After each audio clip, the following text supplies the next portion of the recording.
and then lots of work to be done. No place to hang out or washing, and then I can't blame all on the sun. Oh no, we're gonna rock down to Electric Avenue, and then we'll take it higher. Welcome to the Game Sports Show, the Twin Sault's only local, regional, and national sports show. It's your host, Justin Hykel, holding it down tonight in place of Dave McKegg. He's off, I believe, doing a doubleheader for baseball tonight, representing the Game Sports Show. And don't forget, the Game Sports Show is now brought to you by AM 1400 ESPN Radio and Sovereign Communications. Big welcome to having them on, and nice to finally get to lead that in on my own. We're here tonight at Sportscenter Bar and Grill, coming at you live on, was it Wednesday, July 17th here. Had to think about that one. You got her. I got Jamie here holding it down with me as well. How's it going tonight, Jamie? Good, buddy. We got a nice little duo going tonight. Yeah, it's... Dave's taking his vacations pretty liberally. I know, he's trusting us with all this fancy new equipment and beer. I will say we got it hooked up in record time. Yeah, actually, the instructions were pretty clear. Which is unusual. Yeah, clear and concise. I'm not going to complain. Dave might be a little nervous handing us the keys, but I think we're doing all right so far. I'd like to remind people of the sponsors we got here on the show, Soo Online and ONN TV, where you could catch Dave and Alex there last night live at 6:30. And I believe it should be up on YouTube now on the ONN TV YouTube page. Absolutely is. Also, Northern Superior Brewing Company, Icebreaker, Sports Bar and Grill, Discover the Canvas, the Salon, and the Soo Pee Wee Pro Shop. Also, we like to give a shout out to Northern Critters in Need and North Shore Sports and Auto. As far as the show goes tonight, we're going to do some recap of the Sabercats going to Hamilton this weekend. Yep. I believe was the JV team. They had a forfeit. They had a forfeit victory, unfortunately. Whatever. That's kind of a bummer going into the playoffs. But we're going to recap the big weekend in local football here and start to get ready for the playoffs going forward. Yeah, it's a big week for us. Like you said, I'll start with the JV team here. They were supposed to play Sarnia, and unfortunately Sarnia does not have a very good record. They decided to pay the forfeit penalty instead of bringing their team up here. It's an unfortunate reality we have living in Sault Ste. Marie and playing rep football.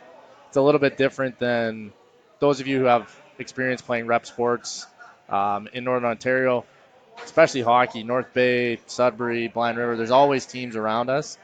And part of the reason why we made the transition to the Ontario Football Conference that we did 3 years ago was the draw that Sudbury and North Bay were both in the league.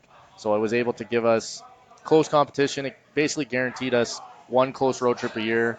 Both of those teams didn't have to travel as far. Although for Sudbury, realistically, going to Barrie and going to us is the same distance for them. But unfortunately, Sudbury and North Bay don't have teams in our league anymore. They have transitioned. Sudbury is not currently running a rep program this summer, taking a year off, unfortunately. And North Bay is in the Ontario Provincial Football League in the Tier 2 division. But JV team basically got a bye before playoffs. So they're hosting a playoff game along with us. We're both finished as the number 2 seeds in our respective conferences.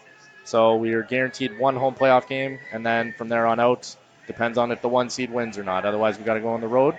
But moving into our game, we had a big weekend in Hamilton. We were capping off the season. We had a nice opportunity because we played a 2 p.m. game on the Sunday, we were able to go take in the Calgary Stampeders and the Hamilton Tiger Cats at 7 p.m. at Tim Hortons Field, which is where we also played our game. We got to see a really great CFL game. It was packed. It was the busiest game of the year. It was their first Saturday home game, which was nice. So you always get bigger crowds. Less people are working. You're not worried about a weekday. So I'm not going to lie. The crowd was pretty bumping. They were having a good time.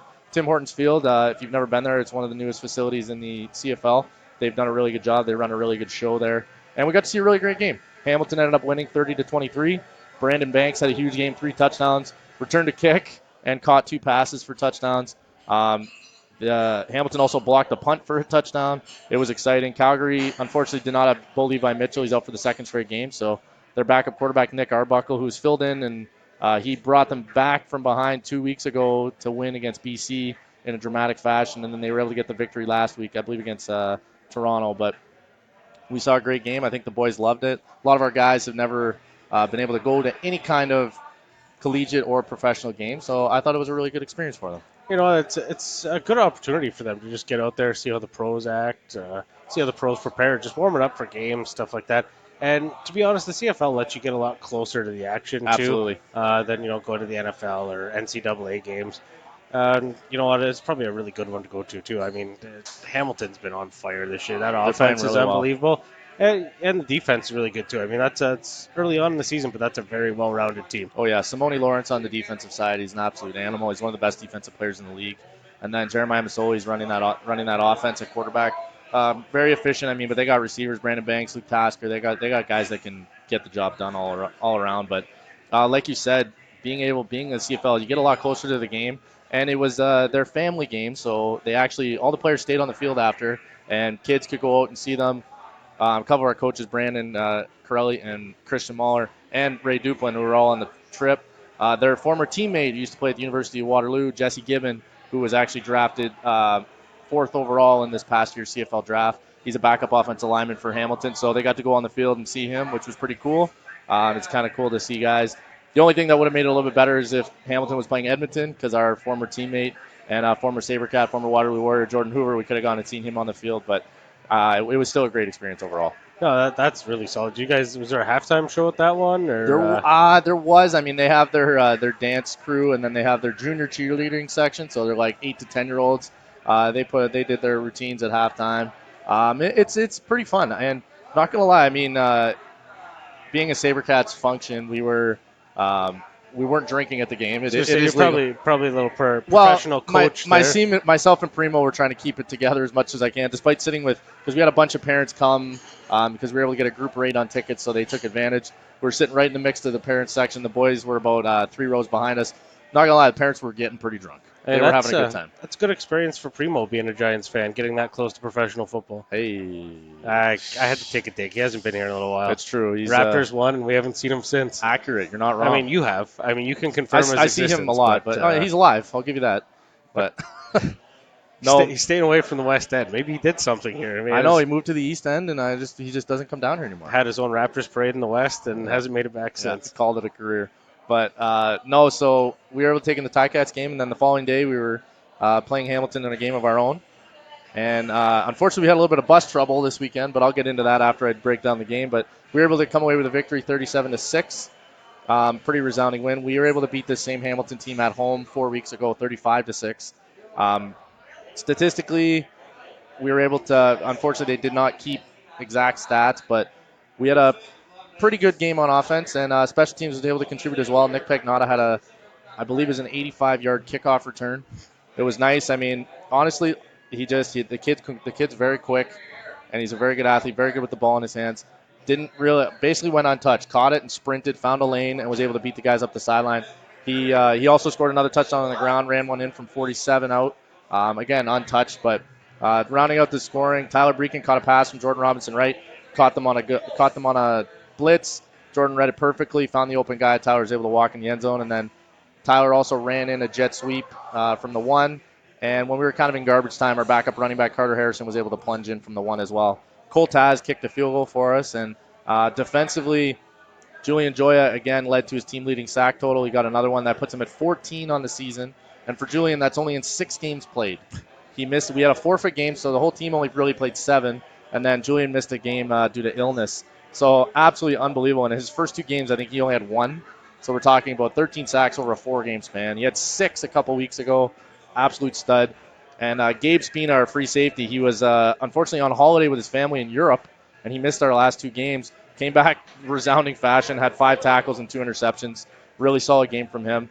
And we were able to really limit that Hamilton team. They threw a lot at us because it was their last game. They had nothing to lose. They're not a playoff game, not a playoff team, but I was really happy with the effort, and I thought the boys played really well.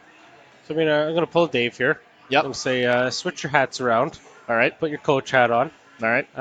What are you guys looking to improve going into the playoffs?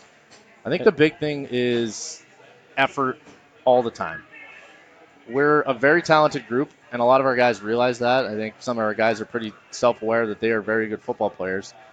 The unfortunate thing is, when you're that talented, sometimes you lack in effort in certain things. You're susceptible to get caught sometimes. Absolutely, and we've been harping on it for a few weeks now. about our special teams effort, and it needs to improve. That's what we've told the guys. And we've made a concerted effort to really do special teams film with the entire team every single week and make sure everybody's in there and understanding. Because Justin, from playing, I mean, you played under Marty, so film doesn't lie. No. And Marty's going to tell you the way it is, and we're trying to live that way. And Brandon Corelli, our special teams corner, he played at Mary's. He gets it. He's very much like that. He was a special teams captain for Waterloo as well. He's a team captain, but played on 4 out of 5 special teams there. And he was their long snapper, and he played when Waterloo was not very good. So you're talking about a team where punt team is the number one special team in Canadian football. You're talking about a team that went 2-0 like 20-plus times a game. So you're testing your 40-yard dash 20-plus times a game and getting beat down, and he harps on it. You need to give maximum effort all the time. It is about being a good teammate, and if you're not giving full effort and they return a kick against us, it's your fault. You're being a bad teammate. Well, it's just, like, special teams is such an opportunity to just change the flow of the game, change the speed of the game. And even when I played, that didn't really kick into me until almost when it was too late. Because sometimes you take it for granted. Because you grow up playing Madden, or you grow up and it's just it's like, I'm just punting it out of bounds. Who cares? And you kick, put the controller down. And the NFL has done a pretty good job too of saying most of the special teams time you're getting on the field, it's bad now. Yeah, you can't. Oh, people are going to get hurt. You can't. And it's basically an offense-defense game. They've set up the kickoffs so that they don't get returned anymore. But when you watch the CFL, I mean, special teams are. And the CFL has actually made it more so that punt returns are more part of the game because you cannot kick a punt out of bounds between the 20s. No, you have to. Yeah, unless you're trying to cough and corner, you cannot kick it out of bounds to sacrifice a punt return. So what you're saying is you'd like the fellas to maybe channel some of their inner Brandon Banks going into the weekend. Absolutely. You need, we got to dominate on teams. Like you said, it's a huge indicator of success. If you block a punt, if you return a touchdown, if you make a big play on specials, if you stop a fake punt, that stuff wins games. There is very clear evidence and facts and markers to success when those things happen. That's a fuel you're not going to get out of a Red Bull or a pre-workout or whatever. Oh man, the guy! Oh, don't even get me started. Too many energy drinks 3 hours before the game. Wow, that's crazy. Really? Yeah. I played with guys, and I know guys that still play. They take a 5-hour energy half an hour before the game. I still don't recommend it, but that's better than taking a Monster at 11 when we play at 2. There weren't energy drinks when I was in high school. I was kind of just starting to come in. Red Bull was really taking off when I was in high school, but man, it's still not good. Outside of our football change room, there was a Pepsi machine, and bottles of Pepsi were $1.25. Love it. My last year. So, just going to put that out there. Oh, well, you're dating yourself, buddy. Yeah. That's actually when you can get pop 2 for $2. I miss those days. Man, it was what a time to be alive. What a time to be alive. But no, recapping the weekend, like I said, I teased it there. We had a little bit of bus trouble. We unfortunately had to stay in Hamilton an extra day than we planned. Our bus broke down. And it was a Sunday of all days, so we were unable to get a mechanic there until it was late in the night. We ended up, it was a bit of an ordeal. Myself and Matt were the only 2 coaches traveling on the bus. Thankfully, our parent reps were Mike and Isabel Wheaton, who have 2 sons on the team. They were both still there. They drove down themselves, and they were staying in the Toronto area for the week. So they were able to stick around a little bit longer. So all the parents that came down to the game other than them basically filled their cars with kids because we were we don't know when we're coming home. Yeah. So it was take as many of the kids home. So we went from 45 on the bus to 32 on the way back. We were able to get a good chunk of them out of there. But we had to stay an extra day. We were able to get a new bus 1 p.m. on Monday, able to get home by 10 2 nights ago. So wasn't the worst, but unfortunately our Tuesday practice yesterday was a little bit muted, you could say. Yeah. I mean, the guys were still tired. Guys were exhausted. I know I had seen enough of them. I mean, I told them 36 hours with you idiots is about all I can handle. So we were plus 24 on top of that. But we got through it. I think the boys bonded. It was a little bit crazy. We ended up having to Uber guys back and forth from the stadium. There was a bit of chaos, but we pulled it out. And credit to Matt. He really held it down, was able to organize everything. I basically was just babysitting while he was trying to figure out what was going on with the bus, get our hotel sorted, and we were able to handle it no problem. But I won't lie, when we got back, Matt and I both rolled in, got everything out, and I was like, I need a drink bad. Yeah. Went home and sucked a few Molson products back. That makes sense. Yeah, so, it was needed. So I'm guessing you didn't make it in 6 a.m. on Monday? That was your... I was supposed to work at 7. Ended up having to wake up at 5:45, call my boss, and pardon my French, but my boss is a beauty. Manager picked up, and he said, I was like, oh, I'm not going to be able to make it in. I'm stuck in Hamilton. And he's like, poof, that fucking sucks. His actual response. And I was like, oh, well, I'll see you the next day. And then we made her back. But, So I guess I'm good. yeah, Guess I don't have to come in. he's a classic. So we were all good.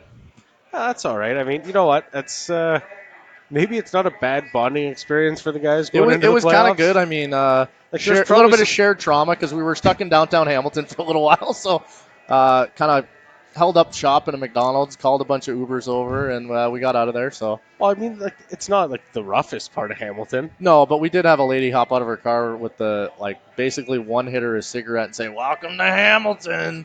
And our big D tackle, he was my barometer basically for whether or not we needed to leave. One of the Safety. toughest, grittiest kids I know. He was like, "Coach, when are we leaving?" I was like, "Now, because you're my barometer, man." No. If you're scared, I'm scared. Yeah, so pretty much is how I felt. So that's pretty good. yeah, it was classic. We got through it. I mean, in that bus trip home, those guys had way too much energy. For Primo and I, we were sitting at the front like, guys, just tone it down a notch. They were singing. There was choir practice in the back. It was hilarious. It's not this fun. No, I don't understand where you guys are. It was a weekend, and I mean, it's kind of what about playing sports is all about, though. Realistically, you've been on teams where those trips and those bonding experience with your teammates. Hopefully, it's going to propel us through the playoffs. I think it's going to bring the team together. The guys are really starting to gel. Guys that were really quiet at the start of the season, I'm noticing are starting to open up. Come out of their shells a little bit and now. That's the stuff I love. I mean, I think, and we have a group that are willing to be good teammates to each other first. And despite what I talked about with special teams and us needing to put on a little bit more effort at times, I think the guys get it, and I think they realize. And we have enough guys that have played. Our 19-year-olds have been knocked out of the conference final 2 years in a row. Our grade 12s got knocked out last year, and Waterloo is looking like our main competition again. That being said, I do have to preview our game against Brantford this weekend, but I think we're starting to peak at the right time, and I'm really hopeful. I think this is a crew that can win a championship. And you guys are Superior Heights this weekend? Yeah, so we're in a doubleheader. It's a little bit different. We've been 1-4 doubleheaders all season. We're now a 4-7 doubleheader. So our JV team is taking on the Forest City Thunderbirds in the 2-3 semifinal Western Conference semifinal game at 4 p.m. from Superior Heights. So that's this Saturday, July 20th, and I think it's going to be a good weekend. That JV team beat Forest City in the regular season, I think by a decently handily margin. I believe it was 4 or 5 scores, but that team has gotten a lot better. It's been about 5 or 6 weeks since they played them. I think hopefully our JV team was able to take advantage of basically having a bye last week. I know they practiced both days, so I think they're going to be ready. But I'm concerned about our 2-3 game versus the Brantford Bisons. You may remember, Justin, when I was talking about that was our week 1 matchup. It was a dramatic come from behind win. We were down 38-16 with 6 minutes remaining in that game. We were able to win 41-38. Rain game, week 1, lots has changed. So we haven't seen these guys in 8 full weeks. Yeah, We've watched a lot of season, film, basically. basically the entire season. So we run a lot of different things. They run a lot of new things. I think personnel shifted around, different, and it's playoffs now. So anything can happen. I say it all the time. There's 5 plays when you go back in every game. There's almost 5 plays that you can narrow down between winning and losing. We got to get at least 4 out of 5 of those plays. Well, I mean, hopefully the weather holds up for you guys too. I mean, I think they're saying maybe some thunderstorms. It's potential. Friday. The thing if we get stuck now, there's no calling games. It's like the CFL. We're gonna wait. We gotta wait 3 hours. We're waiting. It's the way it works. So hopefully we can avoid the thunderstorms because it would be nice to get through that without having any delays. I don't think that's going to be beneficial for either side, but we're ready for this Brantford team. We've been putting in a lot of work, and we'll see. Hopefully we have another great practice tomorrow, and we're ready to go come 7 p.m. Saturday night. Well, ideally, everyone gets out there 7 p.m. Saturday night at Superior Heights. I mean, yes, you please. should get out there, support the Sabercats. This is definitely one of the best local football teams I've seen in recent memory. I mean, I know we've talked about it throughout the season just with this show, but Sault Ste. Marie football seems to be cyclic, where every couple of years it's down, and then you just get these steamroller teams again. Yeah. And me personally, I'm talking as a fan here. I don't know, you guys you're fun to watch, and these kids in the right circle. Because I've seen some guys have some off games. Yep. But if everyone's dialed in just the right way on Saturday, I think you guys should beat them up pretty good. That's the hope. I got to keep my coach hat here on. 100%. I mean, I'm still cautiously optimistic as well. Yeah. You can't just say you're going to hammer them out of the park and see you later. I mean, the first game was that was a wake-up call. We felt really good about that game, and we went down 24-0 in 10 minutes. And boy, did we need to wake up in a real way? And at halftime, we did, thankfully. And if you can come out and just keep their head underwater from start to finish, that's it. I think we got to survive the storm that starts it, get off to a decent start, don't dig ourselves a hole, and I think I'm confident that we can make adjustments at halftime that can propel us to victory. But it would be nice if we can be up at half also. Well, you know what? It's you guys win this weekend. We'll see you next week, and ideally Primo can make an appearance to defend the New York Giants chirp I threw out this week. Yeah, I'll have to tell him about that, and hopefully he'll hear. He will. I'll have to tell him to really listen. His mom might not like the show this week. That's true. Deb might not like it. Sorry, Deb. It's all right. I'll take it. I'll take that out. I won't take it personally. I'm playing with fire on that one. But you know what? We're going to wrap up for our first break here. Don't forget we're coming at you live from Sportscenter Bar and Grill here on Wing Night Wednesday. Almost forgot to mention that right off the hop. Wing Night here, so I think we're going to maybe do some dabbling. Absolutely. In the old chicken wings. Not going to say it as enthusiastically as Dave does. Please don't. Also because my nose is kind of plugged, so fair. Yeah, it just fair. Might be a mess. Best wings in town. I mean, we've talked about it. The Soo's Best Sports Bar 3 years in a row. 4? Going on 4. Yeah. Right? As Dave likes to throw me under the bus when I'm not paying attention all the time on the show. But no, it's a great atmosphere at Sports Center. Wing night. Come check it out Monday, Wednesday, 75-cent wings. But like you said, Justin, we're going to hit our first break here. Yeah, so don't forget you're listening to The Game Sports Show on thegamesportshow.com, thegamesportshow.podbean.com, and now coming at you on ESPN AM 1400 radio, powered by Sovereign Communications. So we'll be back at you in a little bit here. You can follow The Game Sports Show on Facebook and Instagram at The Game Sports Show. The Game Sports Show wants to thank its original home, partner, and sponsor since 2015, Sportscenter Bar and Grill, named the Soo's Best Sports Bar for 3 years in a row. Sportscenter Bar and Grill is located on 624 Wellington Street West in Sault Ste. Marie, Ontario. Make sure to come on down to Sportscenter to enjoy the great atmosphere with great cold beverages available, including those delicious Molson products. Don't forget about their famous 75-cent wing nights on Wednesdays. They're truly the best wings in town. Like and follow SportsCenter on Facebook at SportsCenter SSM. We look forward to seeing you today. SportsCenter Bar and Grill, the Soo's Best Sports Bar. The Game Sports Show would like to thank a list of additional sponsors. North Shore Sports and Auto, new location located on 647 McDonald Avenue, Sault Ste. Marie. A family-owned and operated business with doing business in Sault Ste. Marie for over 10 years. Loads of products available for your enjoyment for all seasons. North Shore Sports and Auto, we understand the importance of quality service and products, and we work hard to ensure that all customers have a positive experience before and after each and every sale. North Shore Sports and Auto, meeting all of your new and pre-owned equipment needs. Special thanks to Salon. The Salon, located on 589 2nd Line East, Sault Ste. Marie, Ontario. Owned and operated by Mike Cuglietta. Book your appointment today at 705-941-9191 or via online at https://thesalonsoo.as.me-. The Salon, making the Soo beautiful, one haircut at a time. As well as a shout out to the Superior Pro Shop. The Superior Pro Shop, located inside the Community First Credit Union Superior Arena on 285 Northern Avenue East, Sault Ste. Marie, Ontario. Owned and operated by Jeremy Paquin and ran by Larry Monroe. Superior Pro Shop, for over 40 years, meet all of your skate sharpening, skate repair, and hockey needs. Also to Discover the Canvas. Discover the Canvas, located on 317 Wellington Street West, Sault Ste. Marie, Ontario. A beautiful new renovated building owned and operated by expert artist and Sioux native Katrina Thibodeau. Katrina taking her talents of the ink in Sault Ste. Marie and truly creating the best and most realistic art locally. Call Katrina today at 705-450-8099 or email her at discoverthecanvas@gmail.com to book your tattoo or consultation today. The Game Sports Show is pleased to shout out a partner, additional home, and sponsor to Northern Superior Brewing Company, located on 50 Pym Street in Sault Ste. Marie, Ontario. Northern Superior Brewing Company having a strong presence locally with many beers to offer. With much involvement in the community of Sault Ste. Marie, Northern has a sport and friendly-like atmosphere within its tap room, and during the summer months, it is a must to visit Pier 55 to enjoy some delicious food, amazing view of the water, and view of the Bush Pulling Museum, right on the cusp of the Hub Trail, and of course, all of that down with a delicious brew from Northern Superior. Northern Superior Brewing Company. It's a northern thing. Hi, it's Craig Hartsburg, former NHL player and NHL coach. Welcome to the Game Sports Show. And welcome back to the Game Sports Show, the Twin Sault's only local, regional, and national sports show. Coming at you live tonight, Wednesday, July 17th at the Sportscenter Bar and Grill. Leading into our second segment here, we just mowed down on some of the glorious 75-cent wings here at Sportscenter on Wednesday nights. Quick shout out, because I missed it off the top of the show. And I missed it too. Dave's going to hammer smash me on this one. Sorry, Scott. Shout out to Scott Nason running the board for us tonight, making us sound wonderful. Chopping out my ums. The ums that I was warned about, as per usual. So, second segment here. What do we want to get into? We're a pretty open...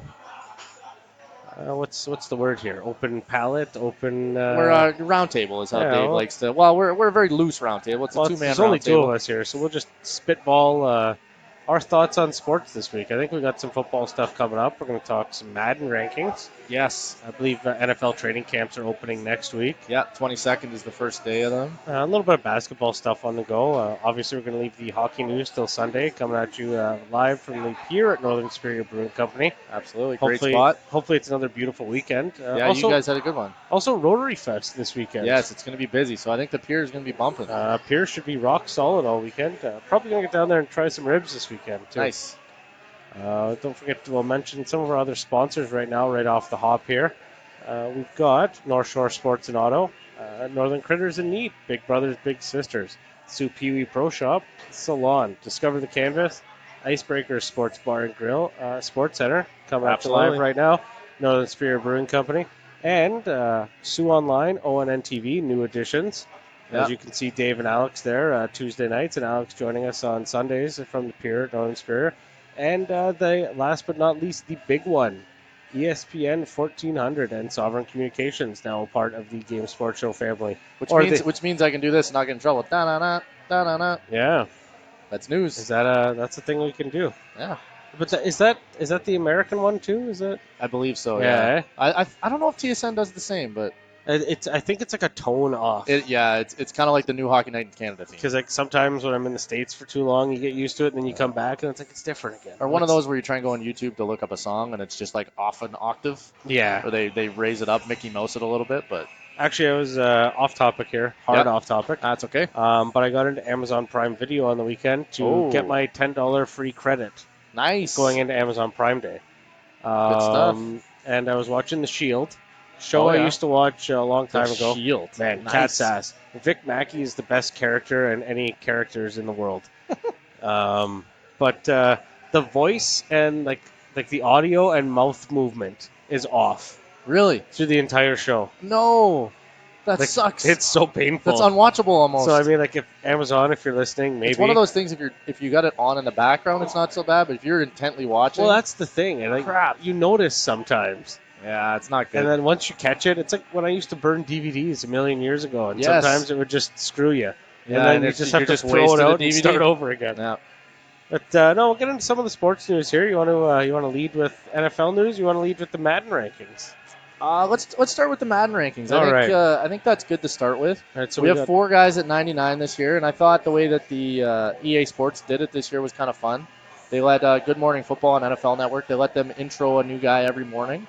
And the 4 guys that were our 99s for this season were released as Aaron Donald, Khalil Mack, Bobby Wagner, and DeAndre Hopkins. I don't think those first 2 are any surprises to anybody. I think Donald and Mack are absolute studs at their position.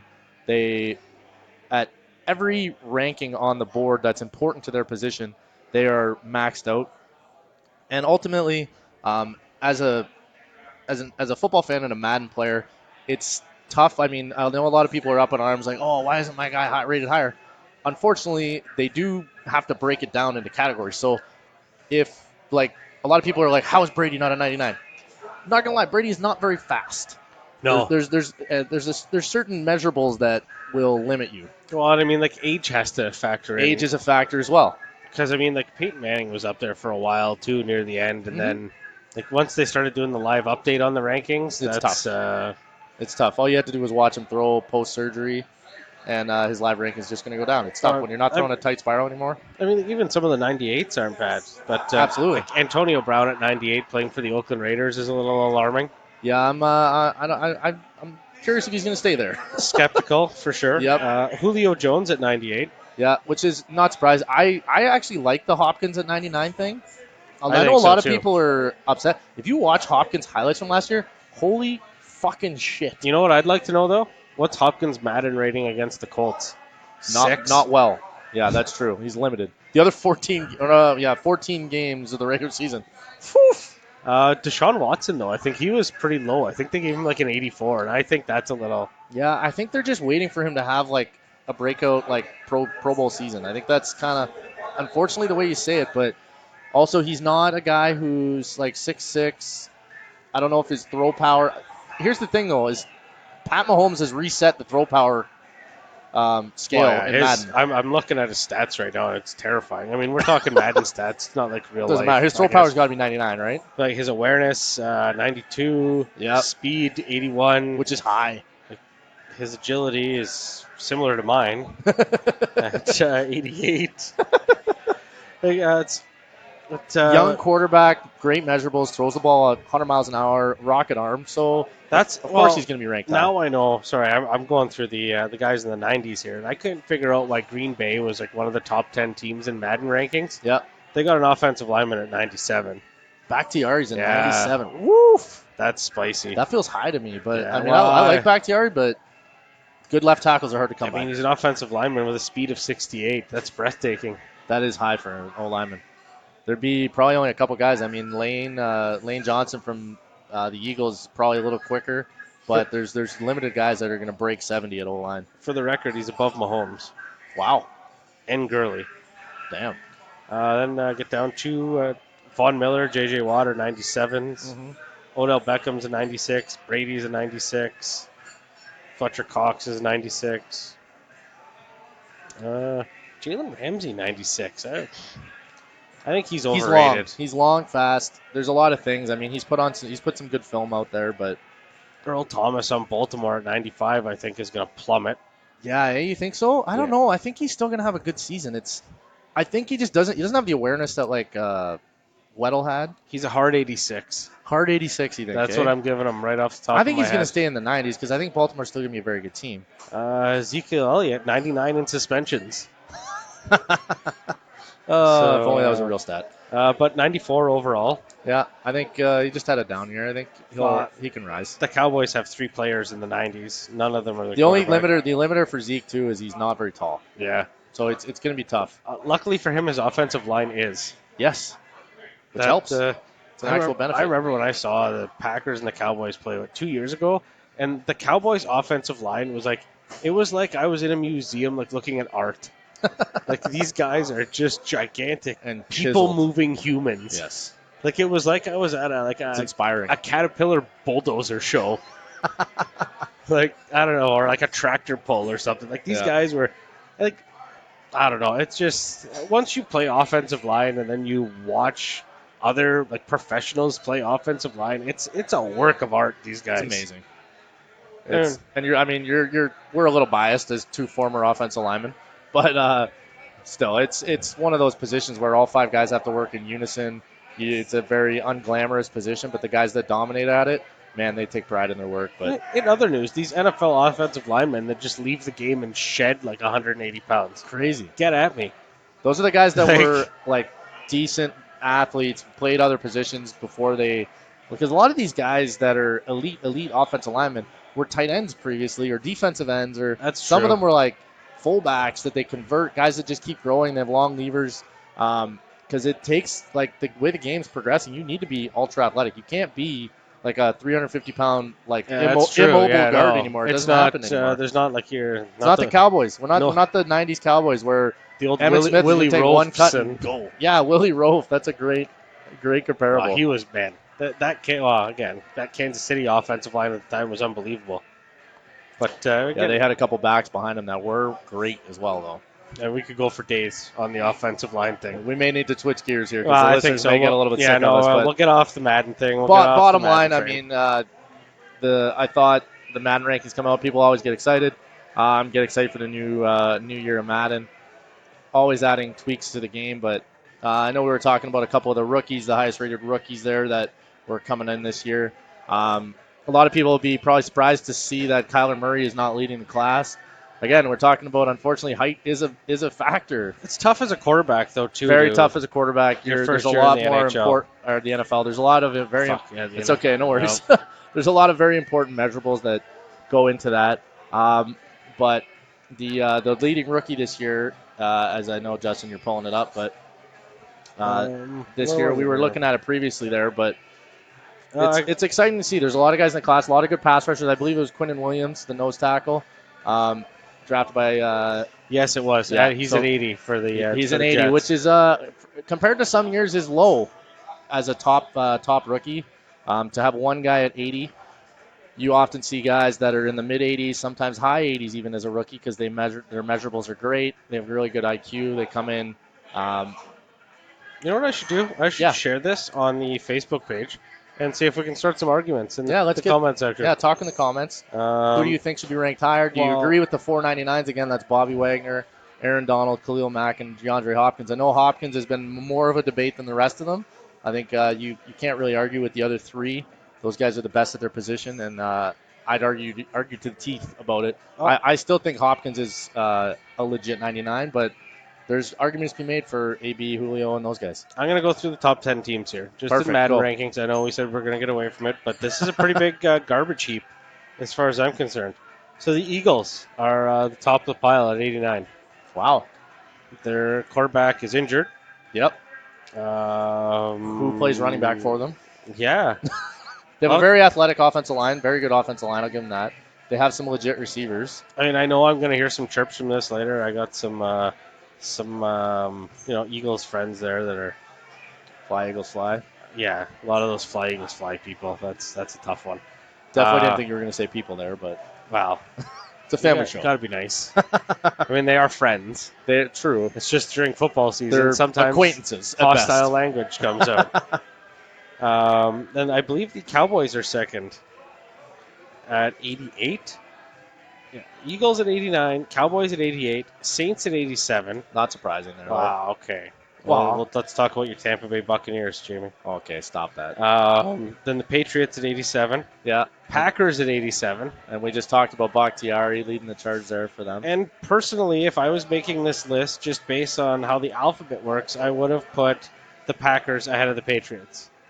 Because PAC versus PAT. That's just we know your thoughts about the Pats. Falcons are up there at 86. Shout out to Dane. Falcons are doing stuff. We got then the Colts at 86, Rams at 85, Chargers at 85, and Dave Steelers at 84. He'll have something to say about that. There's the top 10. The Chiefs aren't even in the top 10. Blows me away. Bears not in the top 10. Browns also not in the top 10, which I figured with the hype train rolling there. Yeah. I don't know. Madden's got to give people something to argue about, right? With all the Browns fans I've seen on social media this offseason, I would have figured they won the Super Bowl 3 times already this year. But you know offensively, based on skill positions, they already have. Let's transition out of the Madden stuff because this we're a little long in the tooth on that now. I guess Dave's probably going to slap us for that one. He's not here. He can't do anything. anything. We got for NFL news today though. Falcons extended the Pro Bowl linebacker Deion Jones. Yeah. Julio is hinting at a new contract. NFL training camps, I mean, obviously are opening next week. Starting to open next week. Some rookies reporting early. The big talk, I mean, there's the guys that are there guys going to keep holding out? Jadeveon Clowney in Houston. He is probably not going to report for the majority of training camp because there's some dispute about his position. So for those of you that don't understand how the franchise tag works in the NFL, for a player that is at the end of his deal, each team can tag a certain number of players, I believe it's 3, to a franchise tender, which helps it's basically like a transition year where they're trying to figure out how to make a deal work. It ends up paying the player a lot for that 1 year. For those of you that can remember in recent memory, before Kirk Cousins signed in Minnesota, he signed 2 consecutive franchise tags with the Redskins, and the first year was like $26 million. Second year was like $33 million, which is crazy money, but that's kind of what the top-level quarterbacks are being paid in their contracts. But the controversy with Jadeveon is his position, because in defensive end gets paid something like $1.7 million more on the tag than an outside linebacker. And because Houston plays at the 3-4 defense, they're tagging him as an outside linebacker. So he's a little bit miffed because he's missing out on 1.7 mil. So he hasn't signed That's the tag. kind of dirty on the team to do that. A little to bit him rough, I know. When they're paying J.J. Watt how much money? Exactly. So they're trying to work out a deal. It doesn't seem like it's going to happen at this point. So don't expect Jadeveon in the preseason or most of training camp. He is expected to sign the tag before the season and to play this year. But it's really curious to see if Houston's going to be able to sign him next year and whether or not he's going to be a Texan for the long term. So I mean, you got any players that kind of concerning you going into training camp? Maybe are they going to land on a team, either a high draft pick from a few years ago, or maybe a veteran that might not make it, going in, on a roster in the regular season? I think the running back position is always a curious one for me, just because teams start to get away from the horseback, like that guy who's going to be a 30 carry a guy for you. And that doesn't happen. The NFL has changed so much. I mean, it's so much more about a passing league now, and the RPO and everything, run pass option. There's a million different ways, and it's truly a quarterback-driven league. I mean, I'm throwing out buzzwords that everybody says all the time, but they're true. It's hard to not say them on a regular basis. I'm just trying to think here of a running back that may not make the cut. One thing I am curious to see is how Kareem Hunt's going to be after his 8-game suspension with Cleveland. I think they have Chubb there, Nick Chubb, Georgia guy. I think if he's rolling 8 games in, it's going to be curious. But I think the running back room in Cleveland is really crowded. Very crowded, yeah. Because Duke Johnson's still there, too. That's the thing. I think he's a steal for anyone that could get a hold of him. I think they were trying to deal him, too, and they just weren't able to come up with a deal. I think Duke may be asking for a little bit too much money based on his production. I think mouthing off a little bit didn't help him either. Yeah. That puts up quite a few red flags for the people absolutely. going in there. I mean, you start to run your mouth a little bit to a potential team, or with your current team, it scares away potential teams. Yeah. And one of them to me this is like a fantasy football nightmare for me every year. Laquan Treadwell with the Minnesota Vikings. Yes. I thought that he was going to be literally the next Stephon Diggs. Thought he was going to be unbelievable. Yeah, I thought that he was going to be this killer wide receiver, and every year I pick him in a late round. Like the last year I did. The year before was his rookie year. The year before. You get like two good games out of him. That's it. And he's just a bust, I guess. I mean, kind of like Deron Carter. I thought he was going to be unbelievable with the Colts, and I think his brain just doesn't work good. He's terrible in the CFL now, too. He plays for BC, and he's trash. Well, yeah, because he tried to fight someone last week again. He's such an idiot. He thinks he's unbelievable. He's just riding the coattails of his father. Well, yeah, and his dad just telling people to have a fall guy. Guess what? Your son's the fall guy. Yeah, your guy's not good. Back on that running back train, another one I thought about, we were talking about Philly earlier. Jordan Howard's now in Philly from the Bears. So he kind of got a tough deal when Chad Nagy took over. Well, Tariq Cohen's more of a guy that's going to fit his system. He's coming from Nagy's coming from the Kansas City Andy Reid school, where a smaller kind of scat back that's going to do a lot more. I mean, quick passing. And with Pat Mahomes, I mean, you're going to put the ball in his hands. Yeah. You're not going to have him willingly run unless he's reading something. You're stupid not to. Exactly. So I think it's going to be a little bit different in Philly. I'm not sure. I mean, Carson Wentz, whether or not he's healthy. If Carson Wentz goes down, I think Howard has a huge season, because I think he's a bull. He's a great back, but he's a guy who needs carries. He's not going to give you 60 yards on 10. He's a guy who's going to give you 100 on 25. Well, and don't forget, was J.J. He's still a free agent now. Yep. He worked out with Indy for a little bit, and then that was it. So I mean, that's another potential running back there. It could be a steal for someone. Yeah. We'll transition out of the NFL stuff here. Do we have any NBA? We got a little bit. I mean, with free agency, the craziness that is the NBA offseason, which is just insanity. I mean, this league, what is tampering? I say it every week, but the only deal that we didn't talk about, the major deal, is we kind of teased it about Westbrook trying to get out of Oklahoma City. Now that everybody's gone and there's nobody there left for him, I think we finally got to see what the resolve from that was, and there was a deal with the Houston Rockets. So Westbrook is now a Houston Rocket. He was traded for Chris Paul and 2 first-round draft picks Now, don't freak out too much here. The draft picks are 2024 and the 2026 draft, so we're still 5 years away on those. And the right to swap first-round picks in 2021 and 2025. So that was finally made official yesterday. Again, I mean, basically as soon as anything came across the wire in the NBA, it was happening. There was very few things that did not go across. So now you see James Harden reunited with Russell Westbrook. I mean, for those of you who don't remember, Harden, Durant, and Westbrook all played for Oklahoma City at one point. Like, could you imagine that the Thunder were, like, I don't know. And the fact that happened without, like, LeBron taking his talents to South Beach, without free agency. They were just all there. No, it just seems like a really squandered opportunity. Oh, Oklahoma City must feel like idiots.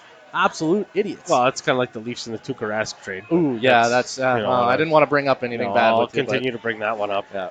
But yeah, that's really it for NBA. Do we want to laugh about the Brooks Koepka Tiger I think we Woods need thing? to. I think that was pretty good. For those of you that don't understand what we're alluding to, Brooks Koepka was kind of talking to the media ahead of this weekend's tournament, and somebody asked him, Brooks, how many practice rounds do you play?